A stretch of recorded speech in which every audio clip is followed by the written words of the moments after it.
Hi அக்கா, உங்களை பார்த்து எவ்வளவு நாளாச்சு. இப்ப ரொம்ப குண்டாயிட்டீங்க. சும்மாரு.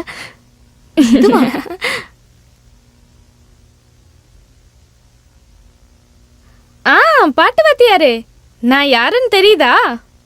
நான் தான் பிரபாவதி அக்காவோட சித்தியோட பொண்ணு மாலதி. விளையாடாதம்மா, எங்களோட கல்யாணத்தன்னைக்கு நான் உன்னை பார்த்துருக்கேன், எனக்கு ஞாபகம் இருக்கு. அப்போனா வாத்தியார் இன்னும் என்ன மறக்கல. சும்மாரு. ஐயோ, சரி, என் லெட்டர் உங்களுக்கு எப்ப கிடைச்சது? நேத்து. அப்போலேருந்து பிரபா வெயிட் பண்ணிட்டு இருக்கா. காத்திருக்கலனா அப்புறம் தெரியும். வீட்ல எல்லாரும் நல்லா இருக்காங்களா? எல்லாரும் நல்லா இருக்காங்க. நீ எப்போ வருவன்னு முன்னாடியே சொல்லியிருந்தா நாங்க ஸ்டேஷனுக்கே வந்திருப்போம். இந்த வயிறை வச்சுட்டு ஸ்டேஷனுக்கு வந்து காத்திருக்க கூடாதுன்னு நினைச்சதா நான் அந்த டைமா சொல்லவே இல்லை. கண்டிப்பா இன்னைக்கு உங்களோட பாட்டை கேட்டே ஆகணும். பாடி காட்டலனா அப்புறம் தெரியும். ஹே மாலதி, பாட்டெல்லாம் அப்புறம் வச்சுக்கலாம். முதல்ல நீ குளிச்சிட்டு வந்து காஃபியை குடி. அது முடியாதுக்கா. குளிக்கிறது மத்த வேலையெல்லாம் வயிறு நிறைய சாப்பிட்டதுக்கு அப்புறம் தான். கடவுளே, இவளை என்ன பண்றது? இவ என்ன ரொம்ப டார்ச்சர் பண்றா? இல்லங்க, வாயாடுவாளே ஒழிய அப்பாவிதான். நான் போய் பாக்குறேன். கடவுளே காப்பாத்து.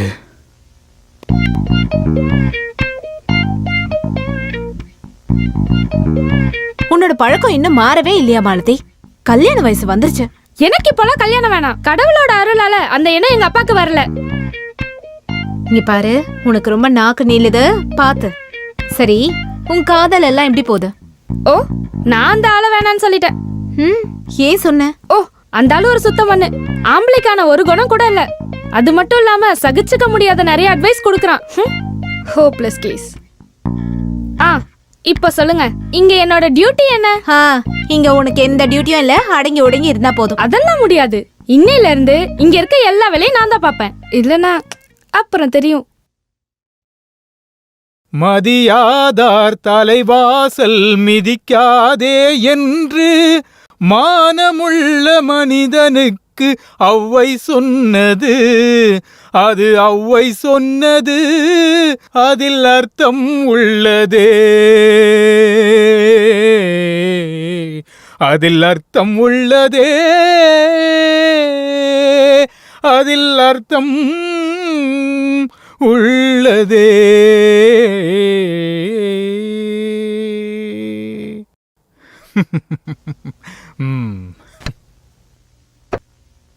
ஹலோ பாட்டு வாத்தியாரே, காலையிலே இதை நீங்க ஆரம்பிச்சிட்டீங்க.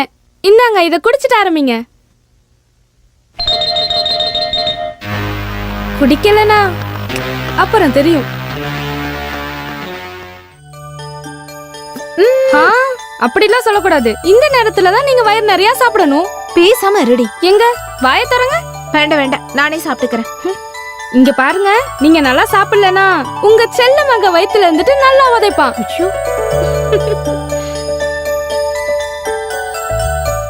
ஹலோ சார், குழந்தையோட அப்பாவே, நீங்களும் அந்த அக்கா மாதிரியே சாப்பிடுறீங்களே. கிளி கொத்துற மாதிரி இப்படியே சாப்பிட்டுட்டு இருந்தா சரிப்பட்டு வராது, புரியுதா? நல்லா சாப்பிடணும். கொஞ்சம் உடம்ப ஏத்துங்க.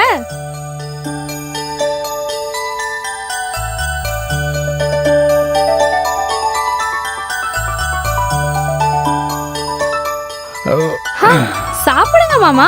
எனக்கு போதும். பாருங்க, சாப்பிடலனா நான் யாருன்னு காட்டுவேன். எதையும் காட்ட வேண்டாம். பேசாம இருக்க மாட்டியா? நீ சாப்பிட.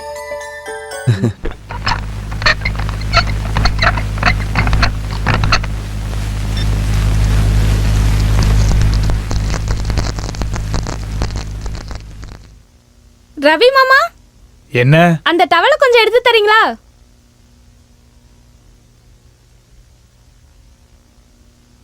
இந்தா.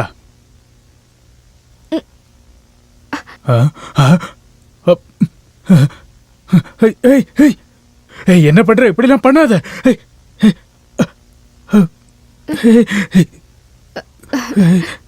ஐயோ.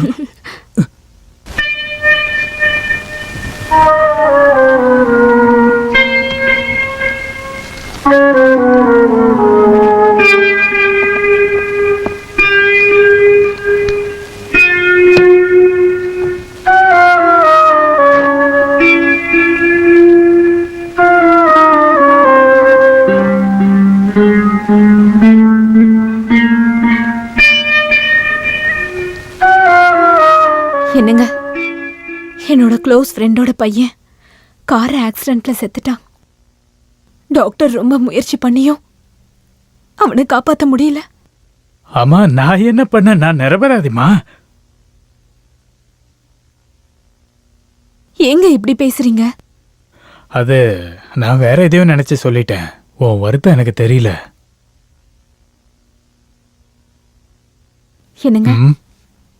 என்னாச்சு? இன்னைக்கு உங்களுக்கு என்ன ஆச்சு? ஒன்றும் இல்லை. ஏதோ ஒண்ணு இருக்கு. ஒன்றும் இல்லைன்னு சொல்கிறேன்ல. ரொம்ப நல்லா இருக்கு. உங்க முகத்தை பார்த்தாலே தெரியுது.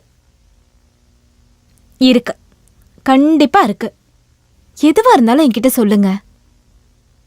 தேவையில்லாம எதுவும் பேசிட்டு இருக்காத. இங்க பாருங்க, என் முகத்தை பார்த்து பொய் சொல்லவே கூடாது. சொல்லுங்கன்னு சொல்றேன்ல. என்ன நடந்துச்சு? இங்க பாருங்க, என்கிட்ட இப்ப சொல்றதுதான் ரொம்ப நல்லது.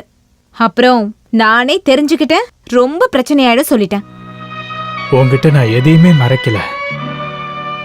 ஆனா அத நான் சொன்னா நீ ஏதாவது பிரச்சனை பண்ணுவியோன்னு பயத்துல தான். நீங்க எதுவா இருந்தாலும் என்கிட்ட ஓப்பனா சொல்லுங்க.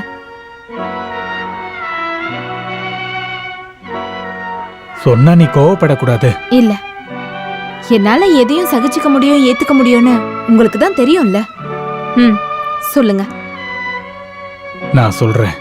ஆனா செத்து போன என் அப்பா மேல சத்தியமா இந்த விஷயத்துல நான் நிரபராதியா இல்லையா அப்படின்னு நீ கேட்டுட்டு சொல்லு. என்ன ஆச்சுன்னு சொல்லுங்களேன். சொல்லுங்கன்னு சொல்றேன்ல. நான் பாட்டு கேட்டுட்டு இருக்கும்போது நம்ம மாலதி பாத்ரூம்ல இருந்து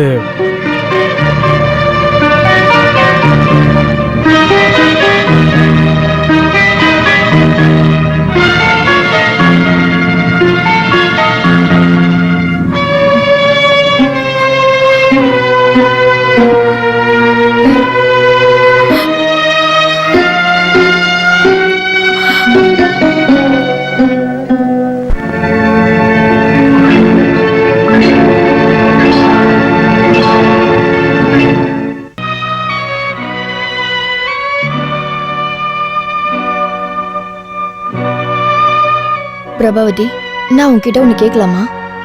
ரவிக்கு குழந்தைய பார்க்கணும்னு ஆசை இருக்கு இல்லையா? எனக்கு எதுவும் தெரியாது. நம்ம மோனிஷும் அப்பா எங்கன்னு கேட்கலையா?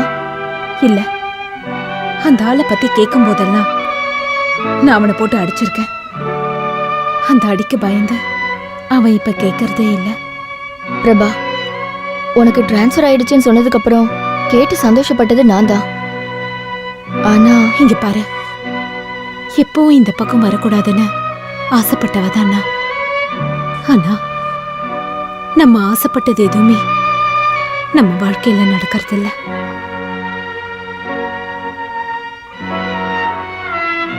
என் மாமாவோட பையன்தான் நடராஜன். சின்ன வயசுல ஊரை விட்டு போனவன் மறுபடியும் திரும்ப வந்தான். அவனோட டார்ச்சர் தாங்க முடியாம தான் நான் டிரான்ஸ்ஃபர் எழுதி கொடுத்தேன். ஆனா கிடைச்சது இங்க. அந்த ஆள் எதுக்கு உன்னை டார்ச்சர் பண்றான்? எனக்கு தெரியல. அந்த ஆளுக்கு நான் வேணுமா? ஆனா எனக்கு அந்த ஆளை பார்த்தா பயமா இருக்கு. எதையும் பண்ண தயங்காதவன் ரவுடி பையன்.